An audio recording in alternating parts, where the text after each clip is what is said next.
though. We finally made it through all the super chats. You ready to do this infographics video for a bit, Carlos? We're not going to watch the whole thing. It's like 20 minutes, but... Oh, Lord. You ready to do some debunking? Yeah, let's do it. Let's do it. Thank you, everybody. We will get to super chats. Either if you send us any super chats while we are talking about this, we'll get to them as soon as possible.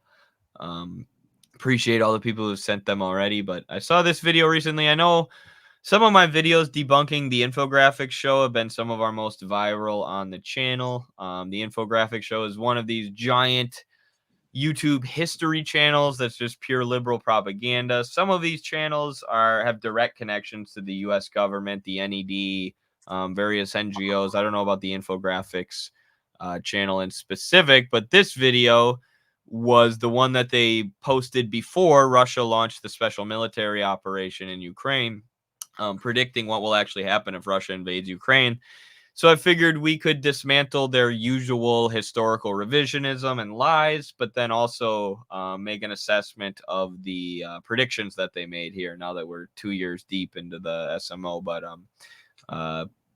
yeah, we won't watch the whole thing, but should be fun. 100,000 troops stand ready on Ukraine's border with Russia. Thousands more reservists have been called up to active duty. Diplomatic talks with the US and NATO have broken down. Is Russia really about to invade Ukraine? And what will happen if it does? In 2014, despite publicly denying it, Russia invaded and seized Crimea, formally recognized. Untrue. Over 90% of people in Crimea wanted to be Russian. They wanted to be Russian in 1990, but they were forced to become part of Ukraine.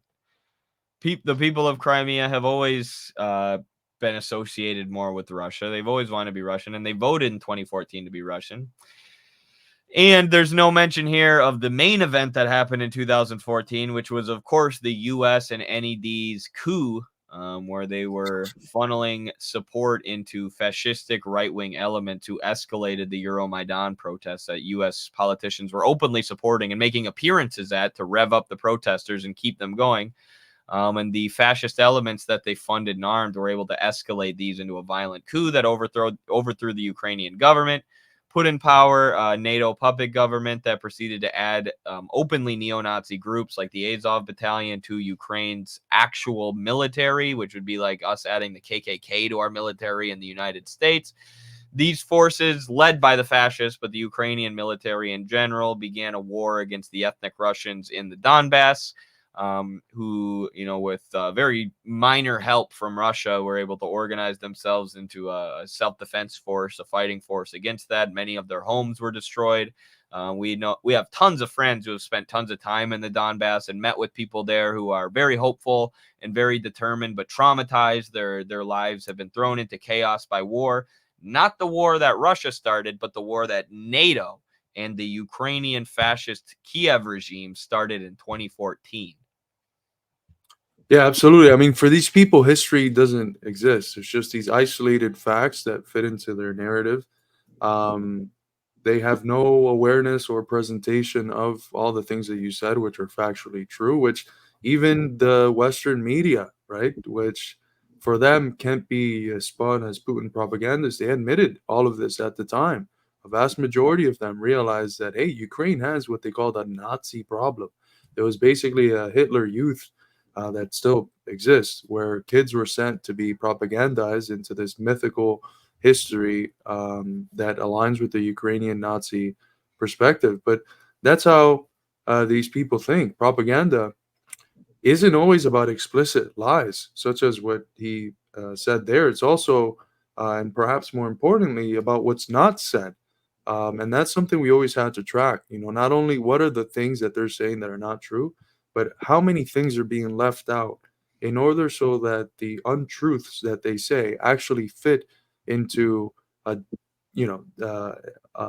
lie-based but coherent from that perspective narrative. Absolutely. As Ukrainian territory by the international community. Per Russia's narrative, the Crimean conflict was a domestically inspired revolutionary movement by ethnic Russians seeking to rejoin Russia. However, it very quickly became clear that this was a lie, as Russian special forces, who earned the moniker Little Green Men for their featureless uniforms, were confirmed to be working with Crimean rebels. Then, deep dives into Russian social media produced even more damning evidence of regular Russian... Oh no, they helped the people of Crimea who 90% of them wanted to be Russian, those damn imperialists. Soldiers operating inside of Ukrainian territory itself. Russia never formally admitted to utilizing both unconventional and conventional military forces in Crimea to fight off Ukrainian forces, and in the end, Crimea declared itself independent and was quickly absorbed by Russia. Since then, fighting against rebel forces has continued. Oh, what's that? It declared itself independent?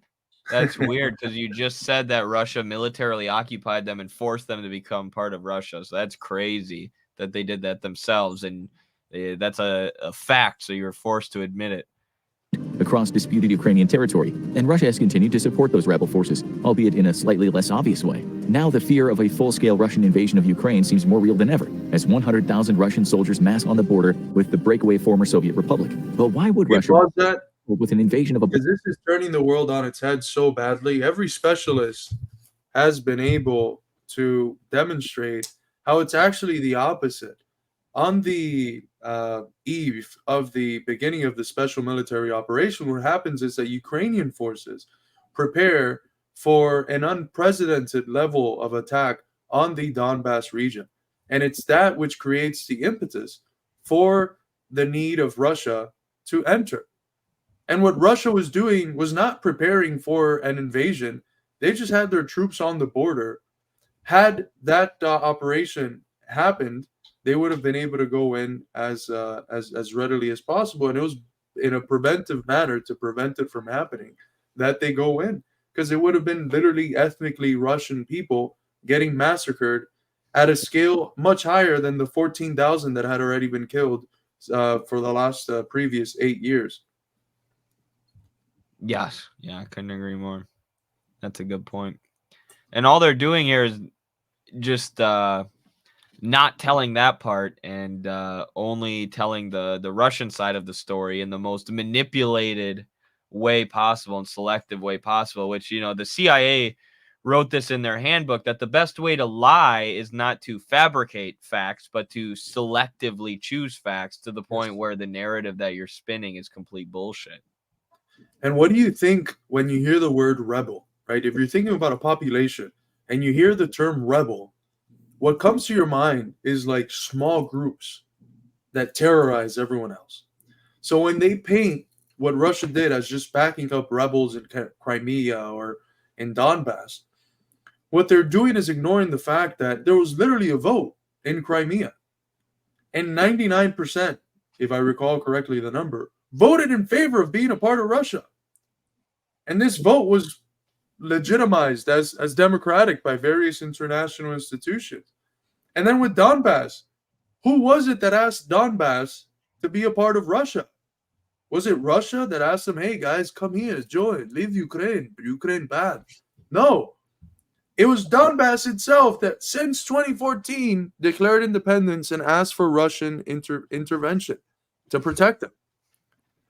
And the party that has been at the front lines of urging Russian intervention has been the Communist Party of the Russian Federation, the most progressive force in Russia, and the former Communist Party of Ukraine, who all of them basically had to flee because of how intense the fascistic state repression was in Ukraine. Absolutely. Good point. Bordering nation. Could it really do it? And what would the world's response be if it did? Since the end of the Cold War, Russia has largely been in retreat from its former Soviet glory. It saw massive losses of territory and subsequent economic outflow from the independence of numerous former Soviet republics. As the nation struggled through tumultuous post-Soviet Union years, many of these newly independent nations took the opportunity to ensure their own survival and independence by drawing closer ties with the West. Russia made it very clear that it did not want NATO to expand further east than Germany. And yet, can you pause that real quick? Just a 2-second comment. Tumultuous post-Soviet years. Oh, you mean the shock therapy that killed millions and was imposed by the West? That's a funny way to describe it. The tumultuous post-Soviet years. You mean the fucking decade where millions of people died and the living standard reduced drastically? Prostitution ran rampant. Mafia groups ran rampant. Oligarchs ran rampant. You mean that period that you created, that the U.S. and NATO and these imperialist parasites created? That's the tumultuous Russian decline. Come on, man. And I wonder if they'll tell, you know, the story of Russia's recovery under Putin. I mean, partial recovery. They're haven't returned yet to the former glory of the Soviet Union. But the reason Putin's so popular is because he's managed to stabilize their economy by cracking down on the oligarchs and reinvesting some of the Russian surplus into things like Russian industry. Joined NATO's ranks, pushing NATO forces closer and closer to Russian territory. Eventually, NATO would stand on Russia's northern border, with NATO forces within 500 miles of Moscow itself. For a nation with as difficult a history as Russia, this was the sum of all fears, and a strategic disaster. Rarely ever the invader, Russia itself has been repeatedly invaded throughout its history, and each time the human and economic toll was profound. Many of these invasions threatened the very independence of the nation itself, such as Germany. Isn't that interesting that they slipped that fact in there, that Russia's almost always been invaded throughout their history? Right, they've had a far more peaceful history, other than when they were, you know, even I guess even under the Tsar, they were one of the weaker imperialist powers. But like historically, at least in modern history, in this century and the last, there have been very few invasions launched by Russia, unless there were literal fascists at their border. That's pretty much the only Russian invasions, whether you think of the invasion of Finland or whatever. It's been, or you know, they're marching to Berlin. It's been when there are literal crazed Nazis at their border that Russia has done a military operation. And, you know, even Infographics has to admit that. So if Russia's been more peaceful than the U.S. throughout their entire history, are we really to believe that now they're the imperialists and the U.S. are the ones upholding democracy? Like, I literally hear Marxists saying this. People who call themselves Marxists, and it's like, I don't know, what world are you living in? They just live in this world where Russia bad now. Russia's capitalist now. They're bad. They're run by oligarchs. Everything they do is evil imperialism. It's like the legacy of the Soviet Union didn't leave, right? This is still the Russian people who have, you know, very rarely aggressively invaded anybody.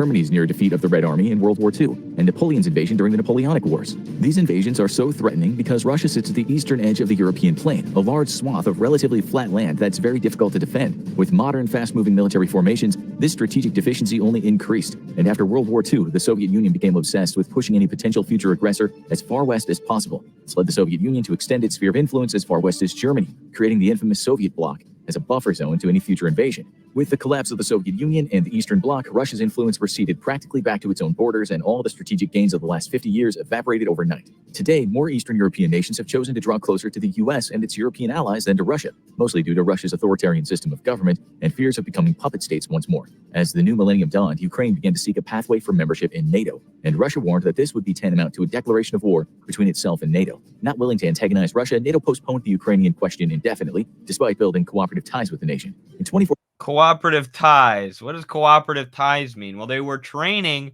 Ukrainian troops to be NATO interoperable, meaning they can do joint military operations with NATO. So the U.S. was basically saying, yeah, we won't add Ukraine to NATO. We'll just station NATO troops in Ukraine and make Ukraine's military part of NATO. We'll make them NATO interoperable. So all but adding Ukraine to NATO, you know, without saying it officially. That's what they mean by some cooperation. And Russia's not supposed to see that as a threat. Russia's not supposed to see that as a threat given NATO's history and the fact that NATO in 2017 at their summit said Russia's their number one target going forward, when it was NATO that destroyed Libya and carpet bombed Yugoslavia and or Serbia and helped destroy the Yugoslav socialist project. 2014, Ukraine's worst fears were realized, and now its continued independence is in question by the 100,000-strong Russian forces massing on the border. If Russia invaded, though, how would Ukraine fare without Western aid? Ukraine has a population roughly a third of the size of Russia, and its military is ranked at the number 22 spot according to globalfirepower.com, which ranks world military powers according to the strength of their militaries, their economies, and demographics. Russia, despite slowly slipping out of it, still retains the number 2 spot as the world's second strongest military power, and its overmatch with Ukraine is significant. Russia's military numbers at 850,000 active personnel versus Ukraine's 200,000 strong military, a mismatch of 650,000 in Russia's favor. Due to the ever-growing threat of all-out war with Russia, both Ukraine and Russia. I'm going to skip through some of this because this is boring statistics. We'll see if there's anything else interesting here. What story do these numbers tell about a possible Russian invasion? Firstly, while the numbers advantage is decidedly on the Russian side, Ukraine wouldn't actually be facing the full force of the Russian military, even in a worst-case scenario. That's because a significant number of those troops are required for security operations elsewhere. Russia must still maintain a strong defensive posture along its northern border with NATO and along its far eastern flank on the Pacific in order to deter a possible American incursion. Realistically, only about 50% of its western and southern military districts would be freed up for combat operations in Ukraine, with some reinforcements from the rest of Russia's 3 other military districts. A probable invasion of Ukraine. But what they didn't expect is the DPRK coming in like Stone Cold Steve Austin to say, guess what? You got 8,000 extra troops now, and we're ready to go. Because that's what just happened recently. Ukraine would involve between 150,000 to 200,000 troops, bringing the number parity much more in line, as Ukraine would be free to use most of its forces to combat the Russian invasion, with Belarus. As Ukraine will draft a bunch of disabled people and teachers and grandparents in order to fight for them. So they have more troops than you think. It's all right, actually. I mean, all the police officers are already dead because we already sent them to the front lines, but it's all right. We got more. Still being a strong Russian ally, though. Sorry. Go ahead, Carlos. And this is an incredibly, it's like a real tragedy. And I think there's a lot of people who are pro SMO who kind of lose sight of this. Like, not everyone in Ukraine is in favor of the Zelensky regime. But irrespective of whether you are or not, you're getting drafted.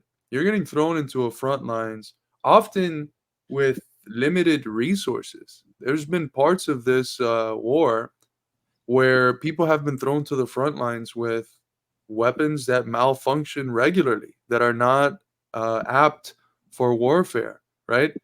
There's people being thrown into areas like Bakhmut, where the average survival time is 4 hours, or was at least. That means that the average person going into the fight there is going to last 4 hours. You know how scary that is as an individual? Hey, go to this place where everyone who has gone dies in 4 hours. For a country that maybe you agree with some, maybe you voted for Zelensky because he presented himself as the peace guy, but a lot of people are not like pro Zelensky and are still being thrown into the front lines to die in the meat grinder of war. More than 500,000 have died. It's a tremendous catastrophe, loss of human life. And it shows that if it's bad to be an enemy of U.S. imperialism, sometimes maybe it's even worse to be a friend. Because that's how the U.S. treats its friends. It throws them in the meat grinder of war.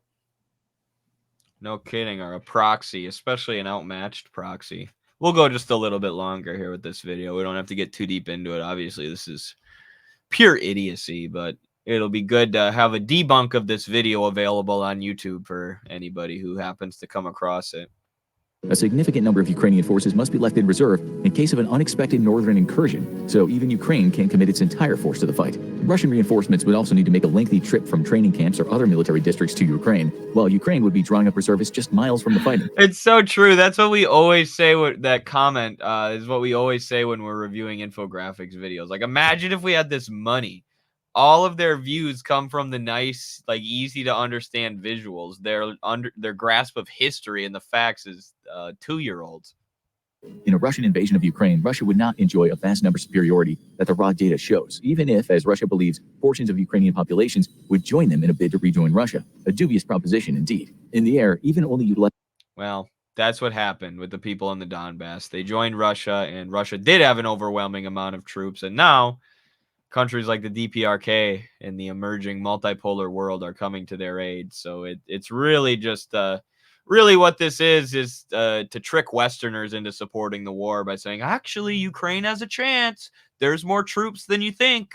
We can draft disabled people, so there's actually more than you think. We should support this war.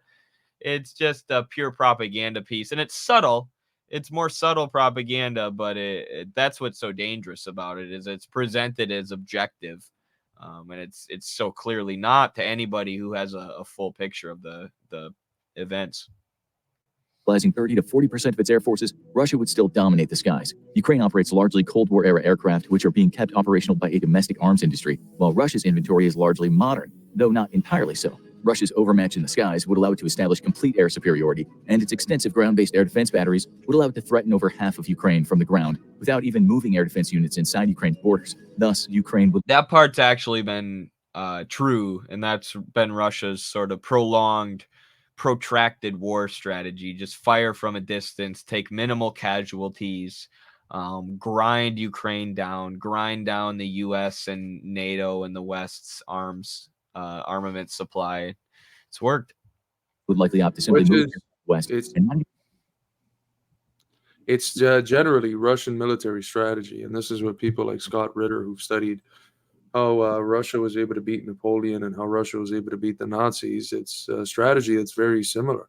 You know, claw at them bit by bit until they're done. Absolutely. The Russians know how to fight. I've never wrestled the Russian wrestler who didn't kick my ass, to be honest with you. Usually the ones who travel to America are pretty damn good. I'm sure there's a lot of Russian wrestlers I could be, but they know how to fight. All super chats will be read as soon as we're done with the reaction to this. Yeah. Sorry. We'll be done real soon, and we'll get to your super chats. Ukraine's eastern front, as Russian EW units jammed Ukrainian communications and even spoofed text messages to soldiers on the front lines with demoralizing or confusing orders. For the most part, Ukraine has no such capability. However, while the numbers heavily favor Russia, a conquest of Ukraine would by no means be easy for them. For starters, Ukraine enjoys home field advantage, and after 8 years of hostilities with Russia, pro-independent sentiments are strong amongst the Ukrainian population. Dreams of being welcomed... Pro-independent sentiments, pro-Stefan Bandera sentiments are really strong in West Ukraine. Pro-neo-Nazi sentiments are strong because of the CIA's operation, whatever it was called, that's been backing Ukrainian ethno-nationalists since the end of World War II. They don't mention that, though. Why would you mention that? That doesn't have anything to do with anything. Why would you mention that the U.S. has been propping these people up since the end of World War II, and that's open knowledge? Why would anybody need to know that? Facts are a stubborn thing, infographics. They're heroes, though. They get standing ovations in the houses of governments in China, Jesus Christ, and Canada. Yeah, don't say that. I just gave us a really base neighbor. God damn. In Canada and in the U.S. as well. It's disgusting. Yeah, brother versus brother, as Cactus Pear says. Absolutely. These countries were both part of the Soviet Union, and that's what the people in East Ukraine are saying. They're the ones with rational heads on their shoulders. They're saying, why are we going to fight with our brothers? Why are we going to fight with these people who are literally the same people as us? You know, who like literally gave us our sovereignty and said, yes, you can have your Ukrainian nation, which, you know, maybe that was a mistake. Confrontation with Russia. The CIA has also joined the conflict. Its Secretive Special Activities Division has been training Ukrainian forces in guerrilla warfare tactics for years and helping prepare the nation for a possible invasion. The CIA's SAD has been preparing Ukrainian active duty and reserve forces to wage an unconventional war against Russia's superior military, incorporating lessons learned from So they started the video talking about how Russians were so deeply involved in the Donbass, even though their involvement in the Donbass was extremely minor. It was mostly, you know, just the Donetsk and Lugansk communists organizing themselves with very minor help from certain forces in Russia, most of them being communist-aligned forces, by the way, for all the American communists who condemn this. But they were very minorly involved. The CIA was deeply involved, but look, we're 14 minutes into the video before Infographics says that. Before Infographics says, guess what? The CIA was in Ukraine doing shit. And, you know, obviously they were probably involved with the 2014 overthrow of the government. They were training up troops. They were training up Ukrainians, arming Ukrainian fascists. But let's not mention that. Let's just say that that Russia's doing it. It's so one-sided. It's so obvious how they lie. Guys, there was peace accords. It was the Minsk agreements, and the chancellor of Germany, whose name I'm forgetting. Do you remember her name? Angela Merkel. Angela Merkel came out and basically admitted that the only reason why they signed those accords was not to actually seek peace, which was what Russia was actually seeking, but in order to buy time to be able to train and prepare Ukraine to wage what they've wanted Ukraine to do the whole time, which is a proxy war against Russia. Their ends are clear. They've been wanting Russia to be balkanized for a very, very long time. Absolutely. What's so funny about Germany is they have the German guilt pride, where they have this like competition to see who can be the most guilty about the Nazis. But like, Nazism really never left Germany. Let's be real. One more little clip here, then we'll move on to the super chats. Vietnam and both the US's and Russia's invasion of Afghanistan. So, what would a Russian invasion of Ukraine look like? And what might happen? Russia's main thrust into Ukraine would come from its ship. They're about to send me on a rant about the Soviet invasion of Afghanistan, when they were building hospitals and schools and helping the democratic Marxist government to fend off the CIA-funded jihadists who were throwing acid in the faces of women because they were learning how to read. Shared border, with an intense air campaign lasting 2 or more days, destroying any Ukrainian air opposition and targeting command and control nodes, troop staging areas, supply hubs, and industrial sectors. In a mirror to the US's own strategy of shock and awe, the intent would be a swift and incomprehensibly violent campaign meant to blind the Ukrainian military, throw it into disarray by disrupting communications, and seriously demoralize it through extensive bombing. Ground-based missiles would supplement air operations, allowing Russian missile units deep inside its own territory to lay waste to Russian forces and severely slow their rate of advance. At this point, Ukraine's goal would be to slow the pace of the war as much as possible in hope of an international response and resolution, as it could never... That part's kind of true as well. They basically just tried to hold off Russia and get NATO involved. Like, that's the thing. Like, Zelensky's basically a cornered rat at this point. And the only way for him to save himself is for NATO to get involved, which of course means World War III. So they've put him in the position where the only way to save himself is assuming Russia's going to depose him, which we still don't know.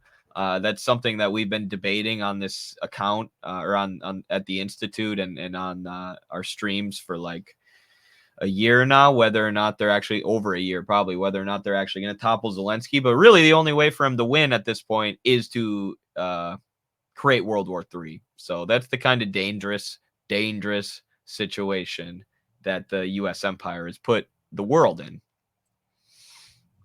Yeah, and it's so unnecessary. It doesn't benefit the American people. It doesn't benefit the people in Europe that are lockstep following America's agenda to wage a proxy war against Russia. It certainly doesn't benefit the Ukrainians, 500,000 of them that have been thrown in to die for literally no fucking reason. And it doesn't benefit anyone. The only people that it purports to, in reality, benefit are the elite of the West and the people that benefit from war. But even them, the imperialists, are kind of losing the stranglehold that they had on the world, even pre-SMO. Yeah. Especially through financial institutions, it sort of sent the world into a process of de-dollarization quicker than what was already happening. Because who the hell is going to trust a currency that acts in the ways that acted against Russia so quickly and did everything it's done to Russia? Who's going to trust them? You know, what if they end up on the bad side of the U.S. and with a bunch of dollars? Like what? You know, so it's literally not even benefiting the interests of the imperialists themselves.